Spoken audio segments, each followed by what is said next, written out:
이곳을 지나소서. 이곳을 만지소서. 내 안에 죽어가는 모든 예배 다 살아나리라. 네, 안녕하십니까. 이번에 국위 생명의 삶을 수료한 서현우입니다. 이제 오랜만에 많은 사람들 앞에서 발표하려니 조금 떨리지만 시작해 보겠습니다. 저는 김지수 자매가 오기 전까지 저희 목장에서 유일하게 생명의 삶을 수료하지 않은 목원이었습니다. 조금 핑계를 대자면 4학년 때는 학점과 인관을 같이 준비하다 보니 시간이 없다고 졸업 후 2년 반 동안은 강원도에서 군생활로 피해 다녔습니다. 특히 전역 후 취업하기 전까지 시간에는 많은 사람들과 권유가 있었습니다. 목사님, 목자님, 목원분들께서 많은 권유가 있었고, 제가 취업하는 기간에는 최준일 목원님께서 생명의 삶을 공부하고 있었으며, 주일에 만나면 생명의 삶 공부가 매우 유익하니 꼭 하라고 추천을 해주었습니다. 돌목장 목자님과 목원들께서도 일주일에 한 번, 1시간 정도 시간을 만들어 보라고 하셨지만, 저는 앞에서는 알겠습니다 말만 하였고 속으로는 하긴 해야 하는데 지금은 시기가 아닌 것 같다는 생각을 하였습니다. 그 당시에 저의 우선순위는 취업이었기 때문이었습니다. 참 오만한 생각이었습니다. 6년간 타지 생활을 하다가 집에 돌아오니 어머니가 해주신 요리 덕분에 육체의 양식을 너무 잘 먹어서 그런지 하나님이 주시는 영의 식사에 대한 갈망은 없었던 것 같았습니다. 그 후 취업을 하게 되었고 목원들의 꾸준한 권유가 있었지만 회사에 적응을 하지 못하고 있고 매주 한 번은 경기도 화성으로 출장을 다니다 보니 피곤하다는 이유 하나로 피해 다녔습니다. 그러나 이번에는 피할 수 없는 기회가 오게 되었습니다. 목사님께서 오후 예배를 생명의 삶 수업을 하신다고 공지를 하셨고 공지가 나오는 날 바로 목자님과 목원들이 제가 참여하면 다 같이 오후 예배에 참여하여 생명의 삶을 다시 공부를 하겠다고 하였습니다. 더 이상은 도망갈 궁리가 없다고 판단하여 오후 예배를 참석하게 되었습니다. 저는 이번 생명의 삶을 통해 많은 것을 배웠지만 제일 기억에 남는 부분은 헌신과 아버지의 사랑이었습니다. 먼저 헌신에 대해 말씀드리겠습니다. 헌신하다를 국어사전에 찾아보니 어떤 일에 열심히 기여하는 것입니다. 전 이때 머릿속에 제 주변에 우리를 위해서 헌신한 사람이 누구 있을까 생각을 해보니 제 바로 옆자리에 앉아 계셨던 목자님이 생각이 났습니다. 목자님은 고향도 아닌 타지 교회에서 온 지 5년도 안 된 상태에서 목자 임명을 받은 것 자체가 큰 부담이라고 저는 생각이 들어집니다. 하지만 큰 분합을 가지고도 지금까지 돌목장을 이끌어 오고 있다는 것 자체가 큰 헌신을 하고 계신다는 생각이 들었습니다. 매주 금요일은 목장 모임을 준비하기 위해서 평상시보다 더 빨리 퇴근하기 위해 노력하고 계신다는 것을 알게 되었고 특히 매주 목원들의 식사를 준비하기 위해서 최소 7에서 8만원, 평균 11만원 정도를 사용한다는 말을 들었을 때 크게 놀랐습니다. 목원들을 위해 한 달에 사용하는 금액이 최소 35만원 이상은 되지만 항상 먼저 계산하시는 모습을 보면 대단하고 느껴질 때가 많았습니다. 그리고 제가 한 번씩 힘들 때가 있으면 목자님께 전화할 때가 있습니다. 매번 늦은 시간에 전화해서 죄송하긴 한데 늦은 시간에도 전화를 받아주시고 제가 가지고 있는 고민과 어려움을 들어주시고 해결 방안을 제시해주고 있습니다. 특히 입사 후 많은 어려움을 느끼고 있을 때 자주 전화했는데 늦은 시간까지 들어주신 것은 지금까지도 감사하게 생각하고 있으며 목자님 덕분에 최근에는 저희 부서한 동기들 중에서 실적이 제일 괜찮게 나오고 있으며 까다로운 고객사들한테도 잘 대응하고 있습니다. 그래서 저는 목자님을 보면서 많은 것을 배우고 있으며 만약 제가 목자가 된다고 하면 돌목자 황성일 목자님처럼 되어야겠다는 생각을 매일매일 하고 있습니다. 지금 이 자리에 안 계시지만 목자님 항상 감사합니다. 두 번째로는 아버지의 사랑입니다. 이날 수업을 들었을 때 저 자신을 많이 돌이켜보게 되었습니다. 수업을 들었을 때 아버지와 같이 한 추억들이 많이 떠올랐습니다. 놀러 가게 된다면 자동차 뒷자리 시트를 평평하게 눕혀서 차에서 놀았던 거, 엄마가 집에 안 계시면 같이 요리해 먹었던 거, 같이 방학 숙제하면서 웃었던 기억, 같이 시장에 가서 장 보고 온 거, 전시회가 있으면 같이 전시회 보러 간 것 등 많은 기억들이 주마등처럼 스쳐 지나갔습니다. 그 당시에는 그게 당연한 줄 알았습니다. 하지만 지금 돌이켜보면 당연한 것이 아니었던 것을 알게 되었습니다. 그것은 헌신이었고 사랑인 것을 알게 되었습니다. 하지만 요즘 제가 집에 계시는 아버지한테 대한 행동을 보면 한 번씩 제가 생각해도 죄송할 때가 있습니다. 그래서 머릿속으론 다음에는 그러지 말고 잘 대해드리지 생각을 하지만 행동으로는 안 드러날 때가 많아 죄송하게 생각하고 있습니다. 제가 죄송한 행동을 하게 되면 머릿속에는 어릴 때 아버지와 함께했던 추억들이 쓱 하고 지나가면서 저를 반성하게 하고 있으며 만약에 내가 한 가정의 가장이 되고 자식이 있다면 우리 아버지만큼 할 수 있을까 생각이 들 때가 있습니다. 하지만 정말로 아버지만큼은 못하겠다는 생각으로 수렴이 되고 있습니다. 그래서 어떻게 하면 아버지께 받은 사랑을 보답할 수 있을까 약 2주간 출근길에 생각을 해보았습니다. 다양한 생각이 들었고 그때 들었던 생각들을 실천하기 위해서 요즘 많이 노력하고 있습니다. 이번 생명의 상 공부를 통해 많은 것을 잊고 지내고 있던 저의 모습을 되돌려 볼 수 있어서 좋았고 특히 헌신과 아버지의 사랑은 저에게 큰 감명을 주었습니다. 이번 기회를 통해 우리 목장을 위해 더 헌신한 제가 되었으면 좋겠고 지금까지 받은 아버지의 사랑을 이제는 되돌려 줄 수 있는 제가 되기 위해 노력하겠습니다. 지금 저희 아버지는 아파트 골프장에서 스크린 골프 치고 계실 것 같은데 빠른 시간에 골프 배워서 아버지와 더 좋은 추억을 만들 수 있는 아들이 되어야겠습니다. 긴 이야기 들어주셔서 감사합니다. 안녕하세요. 저는 울산 동구의 화진중학교에서 국어교사로 이제 3년차, 곧 4년차가 되는 김지수입니다. 이번에 국이 생명의 삶을 수료하게 되면서 간증을 해보려고 하는데요. 저 이제 어려서부터 하나님을 믿고 모태신앙이지만 이렇게 앞에 나와서 간증을 하게 된 거는 처음인 것 같습니다. 이번 공부를 통해서 감사했던 것을 크게 두 가지 나눠보고자 합니다. 먼저 생명의 상 공부 기간 동안 저는 스스로를 사랑할 수 있게 되었습니다. 저는 아주 오랫동안 저의 가치를 외부에서 찾아왔습니다. 예를 들어서 대학생 때는 저는 엄청 바쁘게 살았었는데요. 과외를 3개씩 하고 학교 수업도 빨리빨리 졸업하고 싶어서 많이 들으면서도 주말에 봉사활동을 갔고 그렇게 봉사활동 가면서 저는 제가 다른 사람에게 가치 있는 사람으로 인정을 받고 싶어 했습니다. 그렇게 보이고 싶어 했습니다.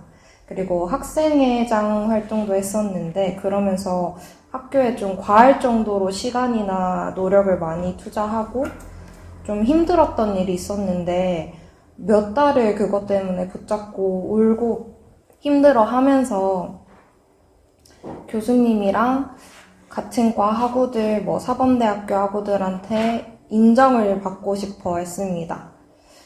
제 가치를 증명하고 인정받고자 항상 노력했습니다.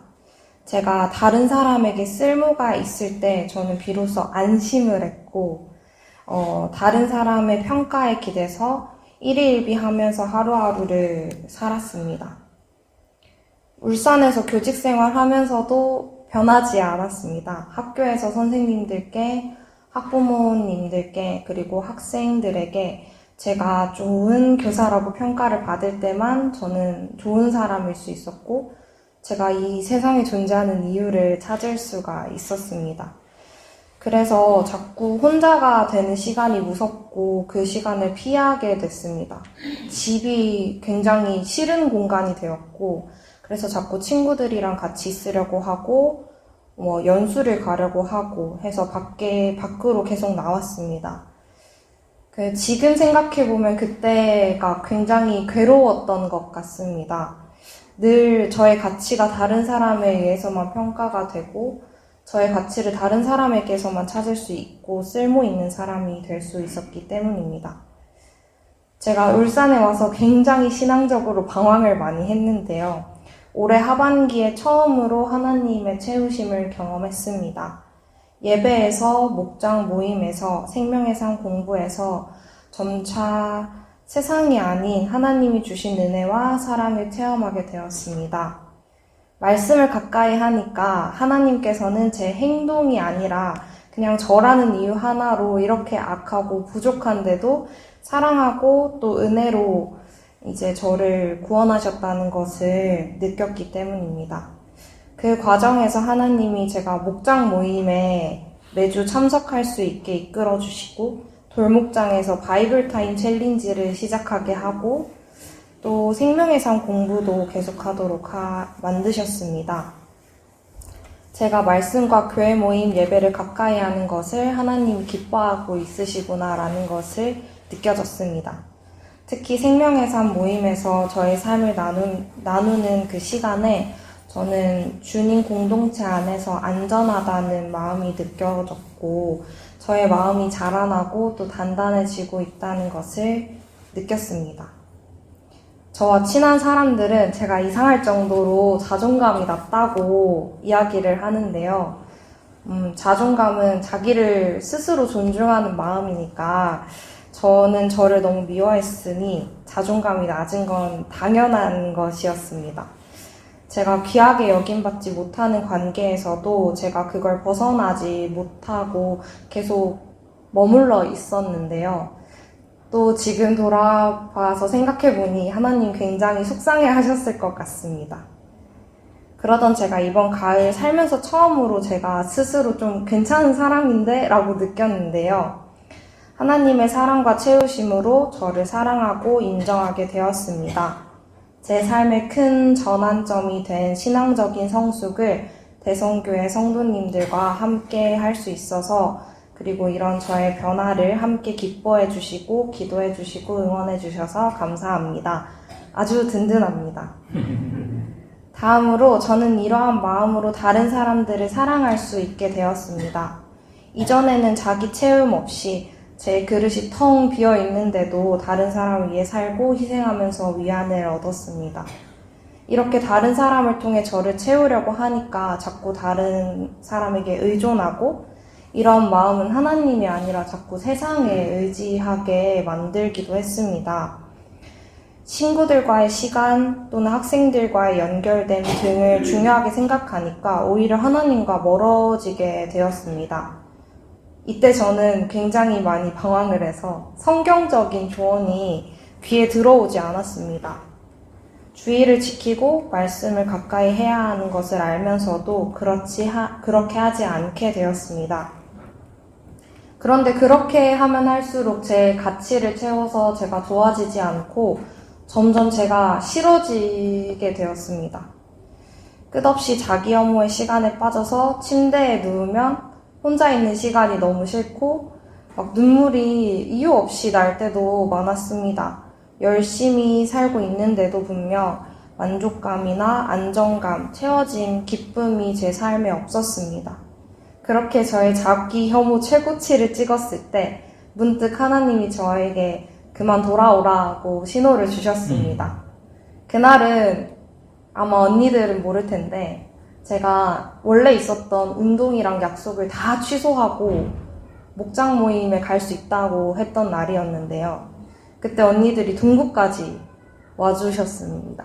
그래서 같이 카페에서 커피도 마시고 이야기도 하고 하면서 그 모임 가운데 저는 용기를 내서 이제 목장 모임도 잘 참석하고 예배도 잘 드리면서 진심으로 여호와께 돌아가야겠다고 결심을 하게 되었습니다. 그렇게 매주 목장 모임에 참여하고 예배가 회복되고 말씀을 가까이 하니 하나님은 제가 생명의 삶 공부에 참여하도록 이끄셨습니다. 사실 처음에는 제가 생명의 삶 모임인지도 모르고 그냥 자연스럽게 점심 먹고 언니들이랑 오빠들이 하고 간다길래 같이 했었던 건데요. 그렇게 시작한 생명의 삶 공부에서 또 같은 교사인 각건사님과 이야기도 계속 나누게 되고 제 삶을 교회 공동체와 나누게 되고 신앙적인 이야기를 하게 되면서 제가 이 모임에 이 교회에 있는 것 그리고 하나님께 돌아오는 것을 굉장히 하나님께서 기뻐하시고 있구나 라고 느껴졌고 제 삶을 채워주신다는 느낌을 받았습니다. 돌아보니 그렇게 생명의 삶을 공부 모임 들어가게 된 것도 하나님 이끄심이었던 것 같습니다. 생명의 삶 모임에서 삶을 나누며 저는 우리 교회 공동체가 무엇보다 서로의 신앙적인 성장을 같이 응원해주고 지지해주고 있다는 것을 느꼈습니다. 함께 기도하고 감사하고 기뻐하는 여러분들에게 감사하고 이런 관계와 공동체를 허락해 주신 하나님께 감사합니다. 이제는 저를 희생하고 세상이 목말라하며 다른 사람에게서 저의 의미를 찾지 않게 되었습니다. 그렇지만 또 관성처럼 다시 제가 싫어질 때도 있고 이전과 같은 상태로 돌아갈 때도 있는데, 그렇게 돌아가더라도 다시 그렇지 않은 상태로 돌아와야 한다는 것을 이제는 알고 돌아올 수 있는 힘도 이제는 있습니다. 저는 이제 기도 방향이 많이 달라졌는데요. 원래는 이제 텅 빈 상태로 다른 사람을 채우려고 애썼는데, 제 그릇이 비어있는 상태에서 남을 채우려고 희생하지 않게 해달라고, 애쓰지 않게 해달라고 기도합니다. 대신에 하나님께서 허락하신 사랑과 은혜가, 그리고 채우심이 제 그릇을 넘쳐 흘러서 그 흘러 넘치는 것으로 다른 사람을 채울 수 있게 해달라고 기도합니다. 생명의 산 공부를 통해 저는 이런 것들을 배웠습니다. 그래서 지금 이 자리에 계신 여러분에게도 하나님의 은혜와 사랑, 그 채우심이 흘러 넘쳐서 다른 사람을 채우고도 남길 축복하고 기도합니다. 요한복음 21장 15절로 19절입니다. 그들이 아침을 먹은 뒤에 예수께서 시몬 베드로에게 물으셨다. 요한의 아들 시몬아, 네가 이 사람들보다 나를 더 사랑하느냐? 베드로가 대답하였다. 주님, 그렇습니다. 주님을 사랑하는 줄을 주님께서 아십니다. 예수께서 그에게 말씀하셨다. 내 어린 양을 먹여라. 예수께서 두 번째로 그에게 물으셨다. 요한의 아들 시몬아, 네가 나를 사랑하느냐? 베드로가 대답하셨다. 주님, 그렇습니다. 내가 주님을 사랑하는 줄을 주님께서 아십니다. 예수께서 그에게 말씀하셨다. 내 양떼를 쳐라. 예수께서 세 번째로 물으셨다. 요한의 아들 시몬아, 네가 나를 사랑하느냐? 그때에 베드로는 예수께서 네가 나를 사랑하냐 하고 세 번이나 물으심으로 불안해서 주님께서는 모든 것을 아십니다. 그러므로 내가 주님을 사랑하는 줄을 주님께서 아십니다 하고 대답하였다. 예수께서 그에게 말씀하셨다. 내 양떼를 먹여라. 내가 진정으로 네게 말한다. 네가 젊어서는 스스로 떼를 띠고 네가 가고 싶은 곳을 다녔으나 네가 늙어서는 남들이 내 팔들을 벌릴 것이고 너를 묶어서 네가 바라는 곳으로 너를 끌고 갈 것이다. 예수께서 이렇게 말씀하신 것은 베드로가 어떤 죽음으로 하나님께 영광을 돌릴 것인가를 암시하신 것이다. 예수께서 이 말씀을 하시고 나서 베드로에게 나를 따르라 하고 말씀하셨다. 저는 지금 계속해서 진짜 신앙인으로서 살기라는 시리즈로 지금 세 번째 에디션을 갖고 있습니다. 진짜 신앙이 있다는 것은 또 가짜 신앙이 또 있다는 거 아니겠습니까? 또 부제목으로 또 진짜 사랑의 관계라고 제가 해놨는데, 그러면 또 가짜 사랑도 있는 것이겠지. 그래서 여러분, 가짜 신앙이라는 것도 있고 가짜 사랑이라는 것도 있다면, 진짜 신앙을 알면 당연하게 이런 것들이 또 사라지겠죠. 자, 오늘 본문입니다. 요한복음 21장 15절입니다. 그들이 아침을 먹은 뒤에 예수께서 시몬 베드로에게 물으셨다. 요한의 아들 시몬아, 네가 이 사람들보다 나를 더 사랑하느냐? 베드로 대답하되 주님, 그렇습니다. 내가 주님을 사랑하는 줄을 주님께서 아십니다. 예수께서 그에게 말씀하셨다. 내 어린 양떼를 먹여라. 그랬습니다. 여러분, 먼저 이 말씀을 이해하시려면 여기서 나타났던 몇 가지 오해를 바로 잡으셔야 돼요. 여기 보면 요한 아들 시몬아, 네가 이 사람들보다 라는 표현을 썼거든요. 이 사람들보다 나를 더 사랑하니 이렇게 물으셨거든요. 지금 어떤 상황입니까? 예수 그리스도가 지금 이 제자들과 맛있는 아침 식사를 하면서 분위기가 너무 좋은 상태거든요. 그러면서 이 아침을 다 먹은 후에 이제 좀 진지한 이런 대화를 하던 중에 이런 질문을 이 제자들에 툭 던진 겁니다. 특별히 이 베드로에게 툭 던졌는데, 여기서 보면 다른 사람들보다 나를 더 사랑하니, 그러니까 여기에 다른 사람들보다에 이렇게 매몰이 돼버렸어요. 이게 첫 번째 부분은 바로 이 부분입니다. 지금 예수님은 어떤 무언가를 강조하기 위해서 상대적으로 이것을 좀 부각시킨 거거든요. 이걸 이제 예수님이 쓰셨던 과장법인데 어떤 극단적으로 얘기한 거예요. 그러니까 이 사람들보다 나를 더 사랑하리를 이렇게 잘못 오해해버리면 그러면 나만 사랑해야 돼. 이걸 이제 생각해 보면 신앙으로만 생각해야 돼. 내 가족은 어떻게 되든 또 저 사람은 어떻게 되든, 왜냐면 나보다, 이 사람들보다 더 나를 사랑해야 되니까. 그래서 이렇게 극단적으로 흐르는 분들이 의외로 많거든요. 그래서 막 교회 가서 막 기도하고 말씀하고 이 자체가 왜 나쁜 거겠습니까만은, 제가 저번 주도 계속 말씀드렸던 것처럼 어떤 전제, 함께하는 사람들과의 관계가 깨진 상태에서, 좋지 않은 상태에서 신앙이라는 이유로 여기에 몰입하는 거, 그게 지금 이 말씀을 잘못 해석해서 이렇게 되는 거예요. 이 사람들보다, 이 제자들보다, 그 누구보다 나를 더 사랑해야 되니까 이렇게 해야 돼. 이게 그 말씀이 결코 아니거든요.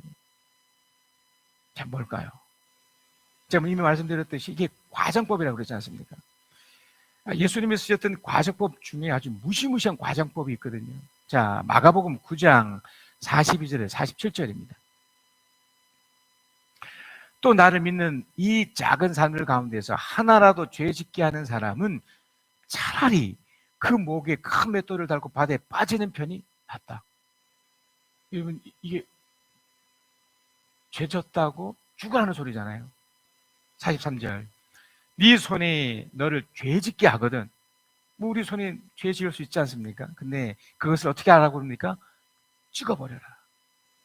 네가 두 손을 가지고 지옥에 곧 그 꺼지지 않는 불 속에 드러나는 것보다 차라리 한 손을 잃은 채로 생명에 드는 것이 낫다. 그러니까 이걸 진짜 문자 그대로 생각해 보면 이게 맞는 얘기잖아요. 지옥에 가느니 차라리 장애인으로 사는 게 낫다는. 그래서 실제로 여러분, 이 무슬림들, 이 이슬람교도 사실 이 유대교에서 파생된 거거든요. 그러니까 여기도 이걸 액면 그대로 이렇게 본 거예요. 그래서 실제로 손에 잘못하면 손을 자릅니다. 무슬림들은 극단주의 시아파 같은 경우는 손을 잘라요. 막 진짜 때리고요. 눈에는 눈, 이에는 이. 그러니까 우리 이걸 이렇게 받아들이면 두 손이 남아나겠습니까? 두 발이 또 남아나겠습니까? 45절도 있습니다. 네 발이 너를 죄짓게 하거든 그것을 찍어버려라. 이 찍어버려라는 게 얼마나 무서운 말입니까? 네가 두 발을 가지고 지옥에 들어간 것보다 차라리 한 발을 잃었으나 생명을 드는 것이 낫다. 두 손 두 발 다 우리는 잃은 채 신앙이 중요하니 두 다리 잃어버린 채 이 교회를 와야 되는 거죠. 47절입니다. 또 네 눈이 너를 죄짓게 하거든 그것을 빼어버려라. 네가 두 눈을 가지고 지옥에 들어가는 것보다 차라리 한 눈으로 하나님의 나라에 들어가는 것이 낫다. 눈이 다 뽑히셔야 돼요, 여러분. 저도 뽑혀야 되고 여러분 다 뽑히셔야 돼요. 우리는 세상 속에 있는데 좋은 것들만 봅니까? 얼마나 오염되고 그런 것들 봅니까? TV를 볼 때마다, 뉴스를 볼 때마다 여러분 화가 나지 않습니까? 그 볼 때마다 우리가 오염되니까 또 나도 혹할 수도 있고 눈 빼야 돼요. 이 말씀 그대로라면. 그러니까 이걸 그대로 문자 그대로 받아들이면 안 되는 거죠. 이게 무엇이 담겨 있으면 과장법인 거예요. 주님이 무언가를 부각하시기 위해서 이것을 상대적으로 세게 말한 겁니다. 부모가 자식이 잘못했었을 때 세게 말하는 경우가 있어요. 너 집 나가! 너 이렇게 하려면 너 집 나가. 난 너 같은 자식 둔 적 없어. 내 눈에 흙이 들어올지언정 이걸 안 돼. 이게 다 과정법이잖아요. 세상에 어떤 부모가 건강한 부모라면 또 마음이 그래도 악한 부모라도 좋은 걸 줄 줄 알거나 했던 것처럼 어떤 그렇게 할 수 있게 이게 과정법이거든요. 우리가 싸움할 때 막 그렇게 화난 채 얘기할 때 막 써서는 안 될 표현들도 막 쓰잖아요. 다시는 내가 여기 오나 보다. 내가 다시는 그러니까 이런 것들을 생각해야 되는데 그걸 생각하지 않고 그대로 보니. 그래서 여러분 오늘 좀 전에 읽었던 이 사람들보다 나를 더 사랑하는 나도 포커스는 사랑입니다. 사랑. 이 사람들 보다가 의미가 없어요. 내 사랑의 대상이 결국 이 사람들인데, 이 사람들을 사랑하기 위해서 사랑이 있는 건데, 이 사람들보다 주님을 사랑하라고 이 뜻이 아닌 거예요. 주님이 당신 목숨까지도 바치면서까지 이들을 사랑했는데, 그러니까 이것을 잘못 해버리니까 수많은 이단들이 나온 거예요. 목회자들이 교주가 되기 시작한 거예요. 다 사랑하라니까. 그러면 나만 섬겨야 돼, 하나님만 섬겨야 돼. 그래서 하나님 중심, 교회 중심 이렇게 막 몰고 가니까 극단주로 가는 거예요. 위험하고 잘못된 겁니다. 이게 오해라는 거 어제 밝히셔야 됩니다. 받아들이셔야 돼요. 그래서 중에 뭐라고 그랬습니까? 더 사랑하는, 더도 필요 없어. 사랑하는, 이게 포커스예요. 사랑하는. 베드로가 답을 하죠. 내가 주님을 사랑하는 줄을 주님이 아십니다. 그러니까 베드로는 오해하지 않았습니다. 오해하지 않은 거예요. 진심을 진심으로 받아들인 겁니다. 제가 이제 금식 중이지만 어떤 분의 초대로 식사를 했는데 그게 너무 맛있었는지 내가 체버렸습니다. 그래서 밤에 죽다 살았습니다. 얼마나 고생했는지. 근데 제가 그걸 먹었던 이유는 제 몸에 사실 먹어서는 안 되는 그런 상황이었는데 먹었던 것은 그분이 베푼 그 정성 때문에 그렇습니다. 정성이 있고 배려가 있기 때문에. 그러니까 제가 그 마음을 알기 때문에 그걸 제 몸이 체하면서까지 먹어서도 안 되는 상황인데 내가 왜냐하면 금식 중이었기 때문에 해서는 안 되는 건데도 그러니까 그 하나님이 그 마음을 보셨기 때문에 저도 마찬가지죠. 우리 모두도 마찬가지죠. 지금 주님이 원하시는 것은 특별하고 대단한 것을 요구하는 것이 아니고 사랑 그 자체를 하라는 겁니다. 베드로는 이걸 알았기 때문에 사랑하는 줄을 주님이 아십니다. 그러니까 지금 베드로는 뭘 본 겁니까? 예수님이 자기를 사랑하는 그 정성, 그 마음을 본 거예요. 그래서 주님이 뭐라고 얘기를 하시냐면 내 어린 양떼를 먹여라. 그러니까 주님은 지금 이 베드로에게 뭘 확인하고 있으셨냐면 정말 이 베드로가, 이 제자가 내 사랑을 알 수 있을까? 그걸 좀 부각하기 위해서 이 사람들 보다라고 이렇게 좀 과정을 쓰긴 했지만 정말 이 사랑을 알까? 근데 이 베드로가 그것을 안 거예요. 왜? 그 베드로가 지금 겪었던, 그러니까 조금 전에 있었던 아침을 먹으면서 또 그가 밤새도록 열심히 최선을 다해 일을 했지만 얻지 못했을 때 주님 말씀으로 인해서 그가 엄청난 걸 얻었지 않습니까? 이런 것이 다 우리 주님의 사랑이구나. 그들은 지금 눈에 보이면서 그 사랑을 확인했다면 우리는 눈에 보이지 않지만 어떤 감각으로 느끼면서 그 사랑을 확인하거든요. 그 사랑을 확인한 거예요.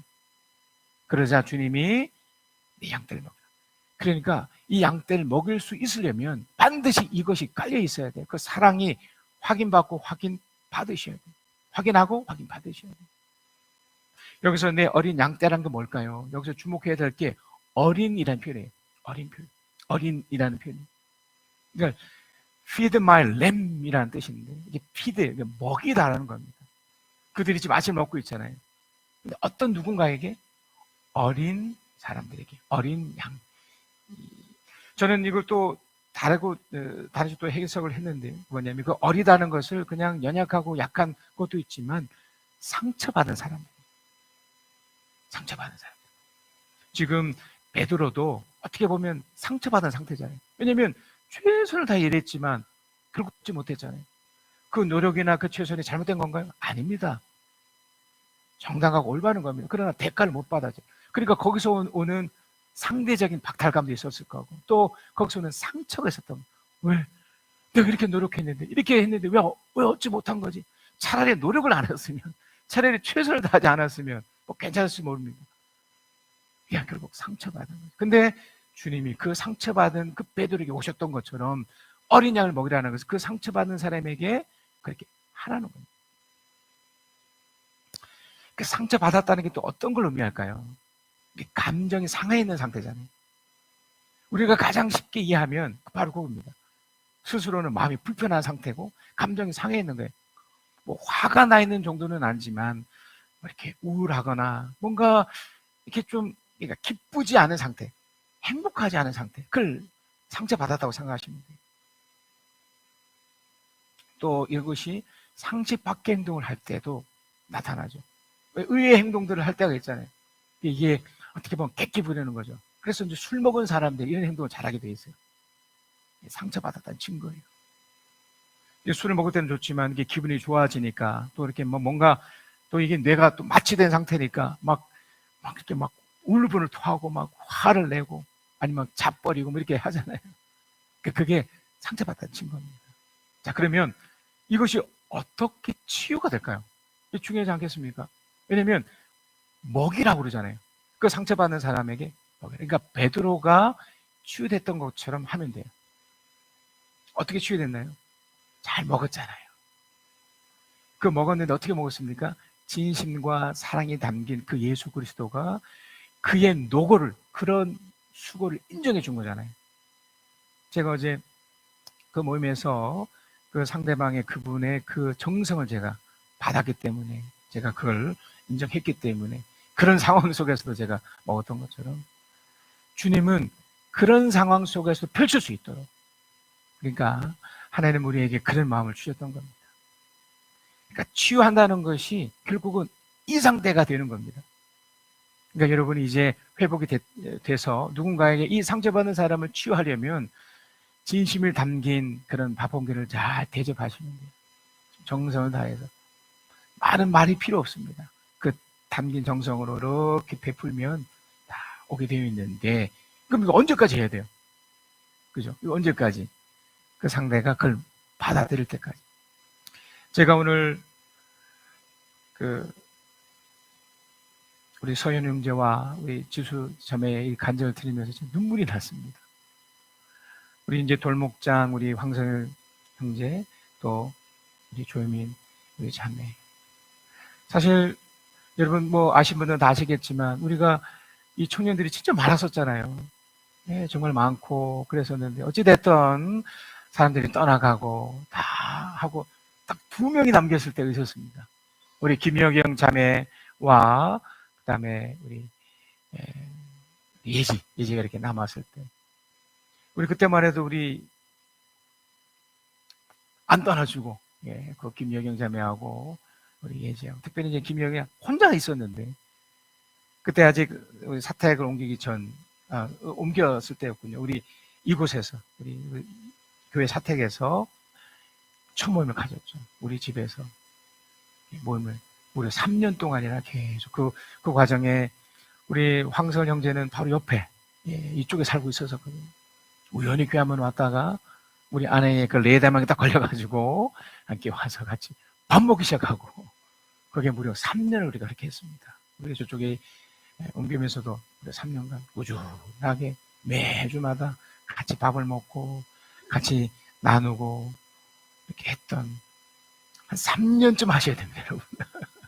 아셨죠? 3년 동안 꾸준하게 그 상처받은 사람들 꾸준하게 그랬더니 그 사람들이 회복하고 다시 그들이 또 누군가 그 상처받는 사람을 오늘 표현처럼 그 어린 양 떼를 먹이는 사람으로 되더라는 겁니다. 그래서 저는 눈물이 났어요. 우리 소연 형제, 우리 김수 자매, 특히 우리 김수 자매는 아이들을 가르치는 또 선생님 역할을 하잖아요. 이게 본인에게 회복되면 또 얼마나 많은 아이들에게 이렇게 내 양떼를, 내 어린 양떼를 먹으라는 것을 해낼 수 있지 않겠습니까? 계속해서 잘 참여하셔서 본인들도 그렇게 되셔서 목자가 되어 주셨으면 참 좋겠습니다. 자, 근데 이제 두 번째인데요. 요한복음 21장 16절입니다. 예수께서 두 번째로 그에게 물으셨다. 요한의 아들 시몬아, 네가 나를 사랑하느냐? 여기서 보면 두 번째는 뭐가 빠졌죠? 이 사람들보다가 빠졌죠. 그러니까 첫 번째 의도 속에 이 강조해서 이게 베드로가 안 거기 때문에 이제 뺀 거예요. 그리고 네가 나를 사랑하냐? 사랑을 또 포커스를 한 거예요. 베드로가 대답하였다. 주님, 그렇습니다. 확신에 찬 답이에요. 왜? 사랑을 받았기 때문에, 이제 사랑을 흘러보내는 사람이 됐기 때문에. 주님, 그렇습니다. 내가 주님을 사랑하는 줄 주님께서 아십니다. 너무나 확신에 찬 거죠. 너무 좋은 일이죠. 그리고 내 양떼를 쳐라. 이번에는 먹이라 대신에 쳐라라고 해요. 여기 보면 이제 원어로 보면 이게 take care of my sheep. take care of. 발음 좋죠? 아주 이게 돌보라는 뜻입니다. take care of. 그러니까 그 다음은 이제 먹임과 동시에 돌보는 거거든요. 이걸 우리에게 맡긴 거예요. 계속해서 말씀드리지만 어떤 전제가 있어야 됩니까? 진심이 담긴 사랑. 한 3년쯤 꾸준하게 하는 그 사랑을 해야 됩니다. 대부분의 사람들은 그 상처에서 이렇게 치유가 되고 대부분 이렇게 건강한 사람들이죠. 그러니까 우리 상태가 뭐 우울하거나 뭐 그렇다고 뭐 기쁘진 않지만 대부분 감정 상태가 이렇게 뭐 그저 그래 이렇게 평범했거든요. 그런 사람들을 상처받는 사람도 뭐 포함되긴 하지만 그런 사람들을 어떻게 하라고요? 그 사람 돌보라는 거예요. 어떻게 돌보는 겁니까? 뭐 아까는 어떻게 보면 좀 극적으로 좀 그렇게 해야 된다면 지금 같은 경우는 테어케어로브가 어떤 거냐면 무시하거나 함부로 하지 않고 그들을 인정하고 칭찬하는 거예요. 상처받은 상태에서는 인정하지 않습니다. 상처받은 상태에서는 칭찬도 들리지 않아요. 우리 도구로 받아들일 수 있거든요. 그러나 이제 그것이 좀 회복이 되면 그래서 두 번째 주님이 요구하셨던 게 바로 그거죠. 내 양을 치라는 것이 그겁니다. 테케어부가 그들을 인정하고 칭찬해줘라. 이것입니다.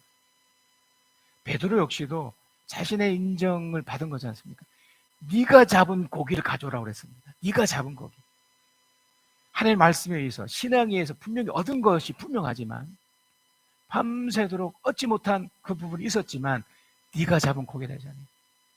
여러분 진정한 사랑은 그 상대방을 인정하는 거거든요. 그 사람의 노고, 그 사람의 노력, 그 사람의 그 모습 인정해 주는 겁니다. 목사님 저도 여러분께서 목사로 인정해 주는 거 너무 고맙습니다.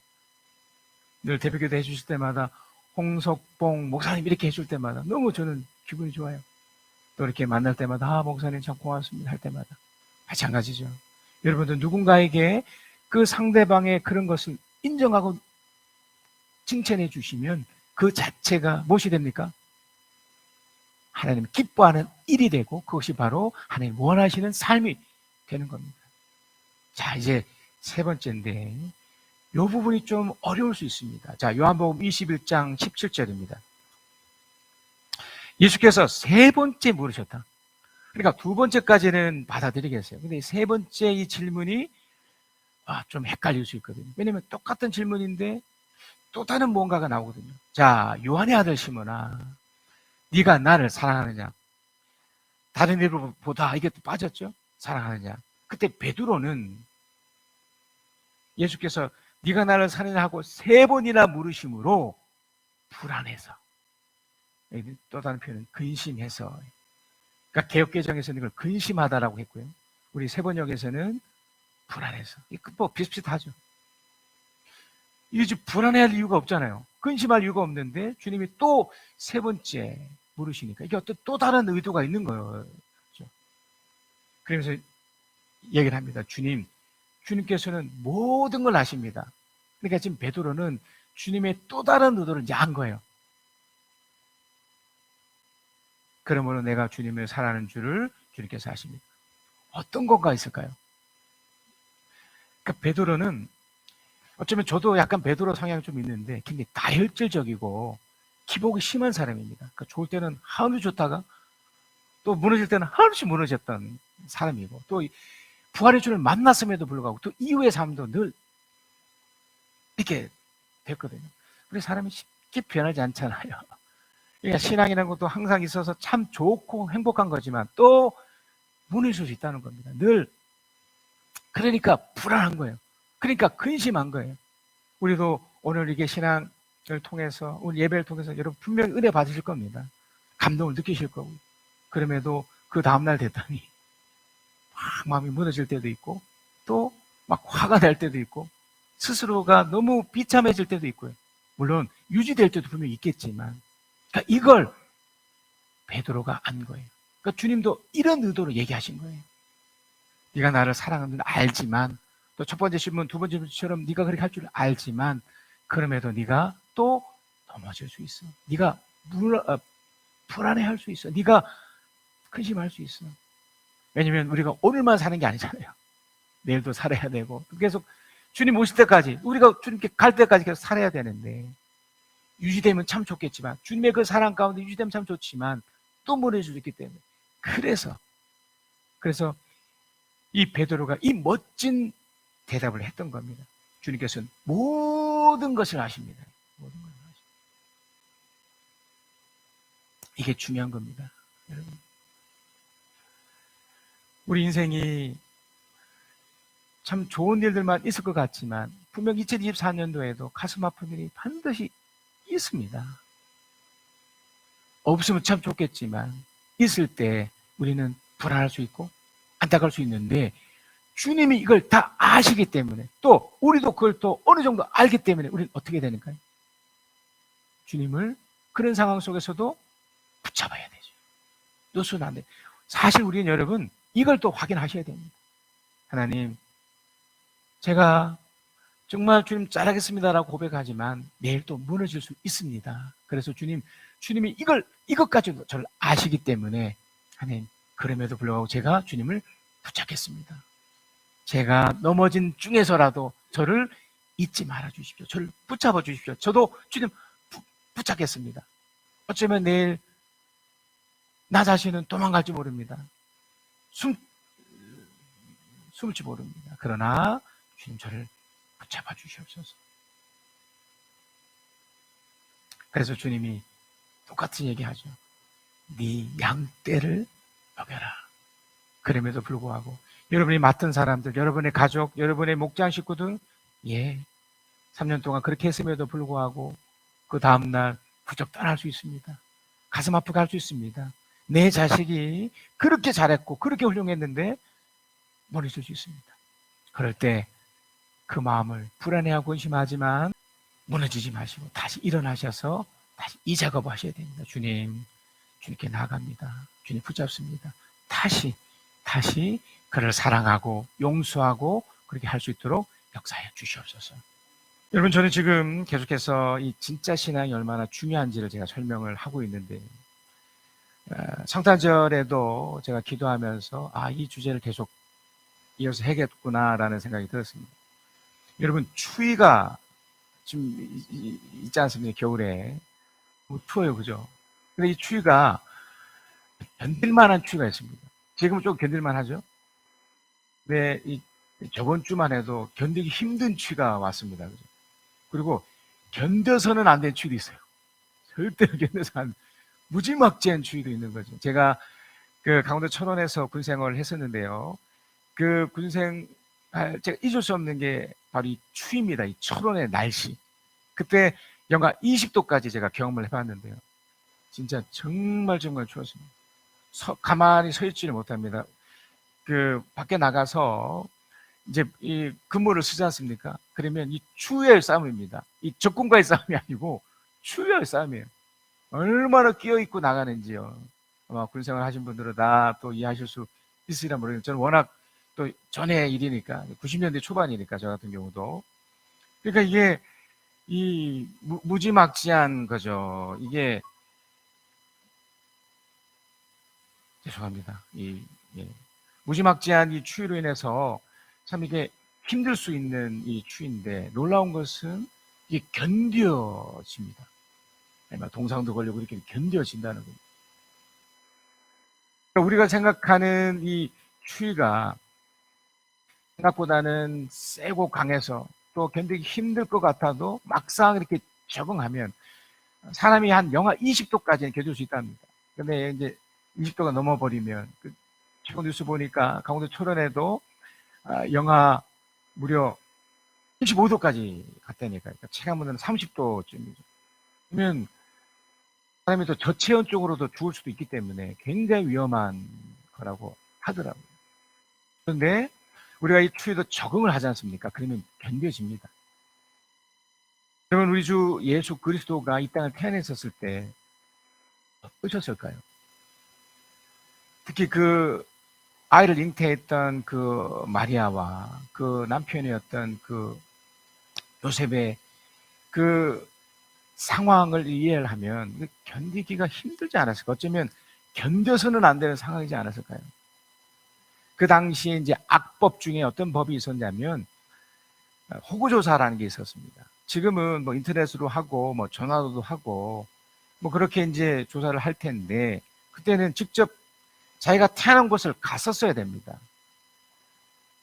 그 예수님의 아버지로 있던 그 요셉의 그 유다 출신이고 베들레헴 출신이었기 때문에 나사렛에서 그 가야 돼요. 장정의 걸음으로도 좋게 한 이틀, 3일까지는 걸리는 그 거리고요. 무려 짧게는 이제 길게는 일주일까지 시간이 걸리는 이제 거기 때문에 굉장한 이제 노력이 필요했던 거거든요. 근데 그런 악법 때문에 이렇게 갔던 거잖아요. 더군다나 이제 아이를 이렇게 순산하는 그런 입장이니까 그 상황적으로도 좀 뭔가 이건 아닌데 하는 거죠. 그러니까 악법인데다가 그 법에 따라서 어떻게 됐던 그 베들레헴에 또 찾아갔는데 문제는 그곳에 이 두 사람이 특히 산딸이 찬 이 여인이 머물 곳이 없었다는 겁니다. 요셉이 어떤 생각을 했었을까요? 마리아는 또 어떤 심정이었을까요? 그 상황과 여건을 견뎌낼 수 있었을까요? 더군다나 곧 이제 출산을 해야 되는 심각한 그 해산의 고통이 찾아와 버렸습니다. 엎친 데 덮친 격이죠. 이 요셉이 곳곳마다 문을 두드리며 애원하지 않았겠습니까? 지금 제 아내가 지금 이게 곧 아이를 출산을 해야 되는데 조금 만약에 요셉이 지금 요새 말로 좀 이렇게 권력이 있고 힘 있고 그런 사람 같으면 뭐 그렇게도 문을 두드리지도 않았겠지만 처음부터 무시와 그 조롱을 받지 않았겠습니까? 아 싫다고 우리도 지금 바쁘다고 산딸 이렇게 찾는데 좀 누구라도 좀 도와주면 좋겠는데 그리고 그들이 찾아가고 어디냐면 마구간이었어요.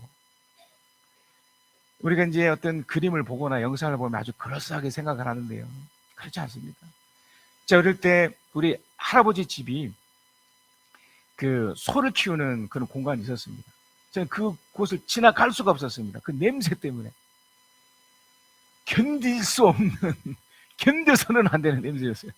너무너무 고통스러운 냄새였습니다. 그 어린 나이에 제가 그 요물을 먹는 그 마구간을 지나갈 때마다, 왜 이런 곳이 있을까? 그 어린 나이에. 지금도 기억이 있거든요. 그런 곳에서 출산을 했다고는 겁니다.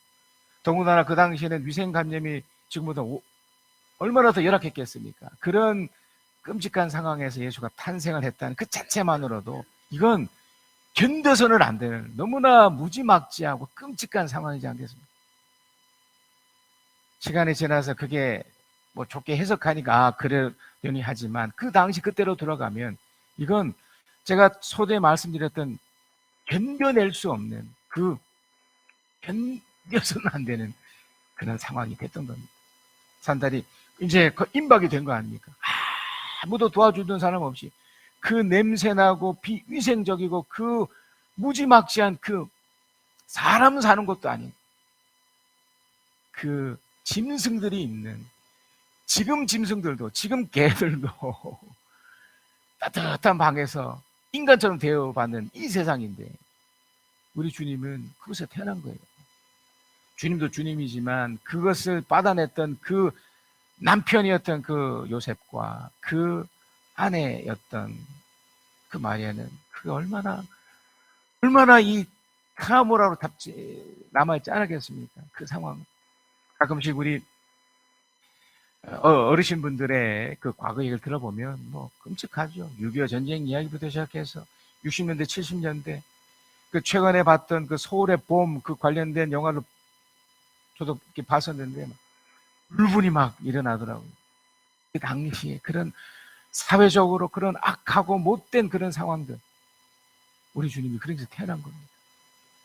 그래서 여러분 여기서 이걸 보셔야 돼요. 야, 이게 정말 끔찍했던 상황이구나. 무지막지한 상황이구나. 이건 견딜 수 없는 것이구나. 이건 견뎌서는 안 되는 그런 것이구나. 그런데 그들이 견딘 거예요.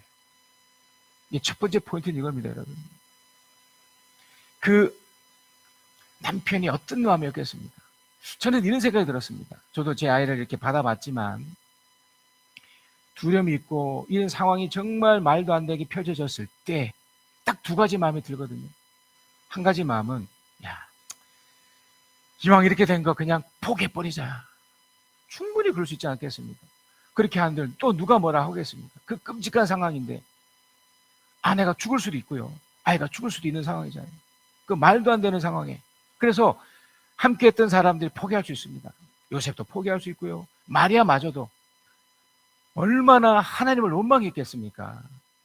분명히 성령으로 인해서 엄청난 것을 잉태했다고 했고 어마어마한 것을 약속은 받았지만 지금 현실은 너무 끔찍하고 말도 안 되는 상황이 펼쳐졌을 때 이게 안 합니다. 전 못합니다. 이건 말도 안 됩니다.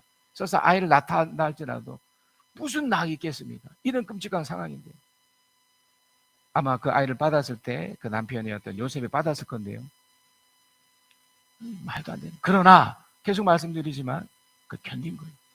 그 부정적인 것을 선택할 수 있었지만 아마 요셉은 아마 저도 그렇게 생각하고 있지만 그래 뭔가 있지 않겠어.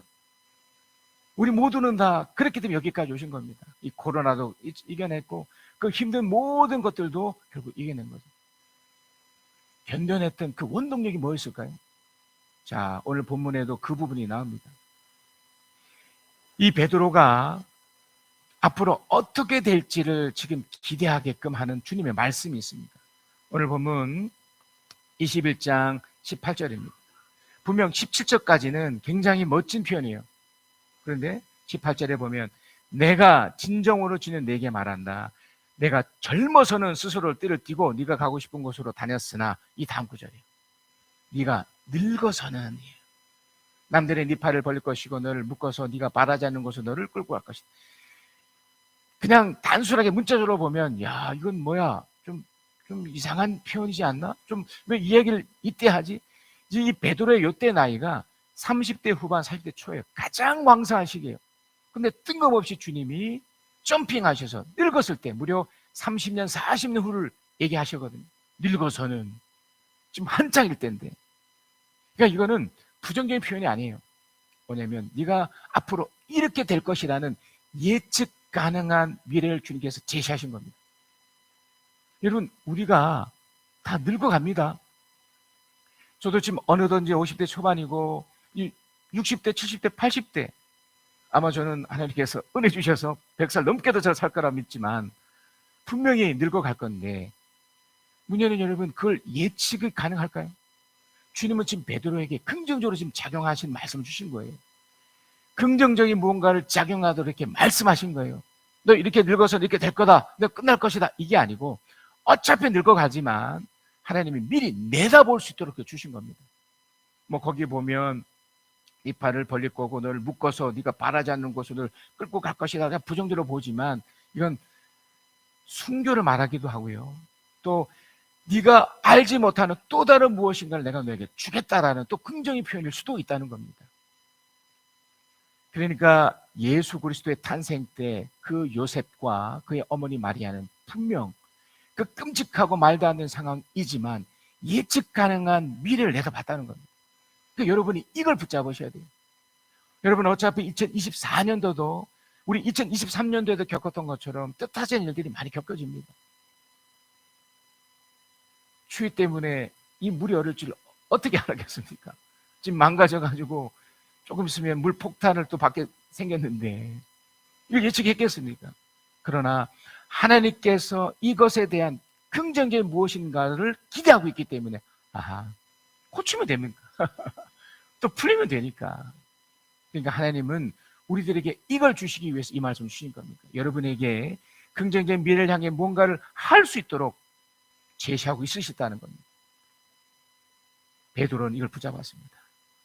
예수의 탄생의 그 아버지 요셉도 이걸 붙잡았습니다. 마리아도 이걸 붙잡았습니다. 그렇기 때문에 실제로 그런 끔찍하고 말도 안 되는 상황이지만 하나님이 직접적으로 이끌의 목자들을 대동시켜서 찾아가게 만드셨습니다.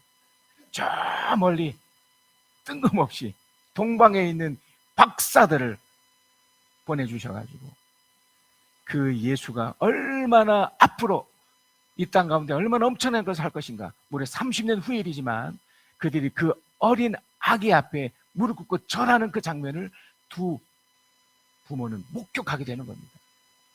그걸 내다볼 수 있는 눈이 여러분이 있기를 그리스도 이름으로 축복합니다. 여러분 성탄은 어떻게 보면 너무나 끔찍하고 안타까운 현실이 있었던 곳입니다.